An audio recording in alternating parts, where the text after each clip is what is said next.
Good morning. It's excuse me, Saturday, 21st of April. We're now just a week and a few days away from the election voting day on May the 3rd. And this short video is just my way of trying to explain to you the reality behind some of the leaflets that you might have been receiving so far.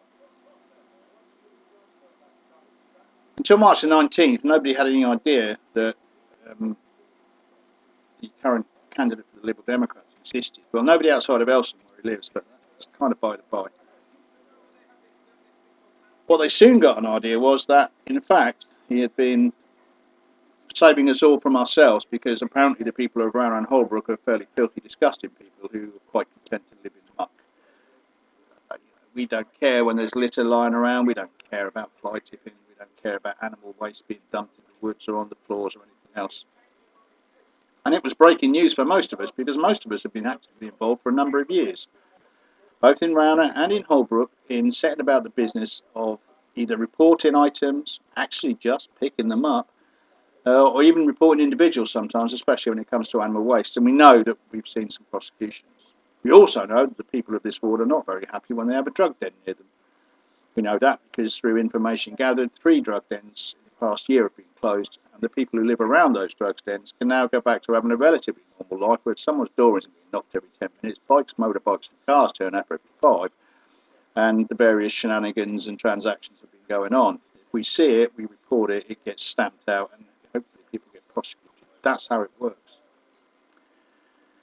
In terms of the litter thing, I'll go back to the organisation. On one side of the estate, there is a fairly strongly organised bunch who get out on a very regular basis. On the other side, there are more disparate groups, and something we'd like to do is try and perhaps coordinate that so that we can also provide the help that the council could do with things like trucks to take stuff away, litter pickers, bin bags, high vis if you're near busy roads, etc. But it's been going on. It's something that's just been happening, growing, and it is growing, and I'm very pleased with that. But it's not breaking news. You might also have seen an entire range of personal insults against me. Well, you know, I'm an old soldier. I can take it. I've been challenged by experts in far more dangerous ways, shall we say, and water off a duck's back for me. So I haven't really taken a huge amount of notice. So I've basically taken exception to some of the claims that have been made. But I guess if you put yourself above the parapet, you've got to get shot at, and not for the first time. That's life. In the next couple of days, I'm going to be putting out a lot of short videos to show you, or more importantly, to show the candidate who told you that Rower and Holbrook is not only a filthy place, filthy people by all accounts, but that it has no amenities either. That too came as something of a shock to me, given that we are, I think, pretty well blessed with the facilities we have. A blessing that's going to increase in the very near future with the advent of the retail park and lots of jobs for local people. But, you know, I don't want to let the truth get in the way of a good story for them, so I shan't go on too much about that until later in the day, when I've had a chance to take a couple of images, to make a couple of small video clips that I'm going to put up online. And if you live locally, I'd be delighted if you would share that, because the problem with these barrage of leaflets is that if you don't have anything to do with your local councillor or the local council, you just get about your daily business like most people do, but you're someone who likes to vote, you might be influenced by it, and that's fine. I want you to be influenced by what you think is right, but I also don't want you to be liked. And currently, I can say this hand on heart, and I will stand up in court and say the same, and I'll be proved to be correct.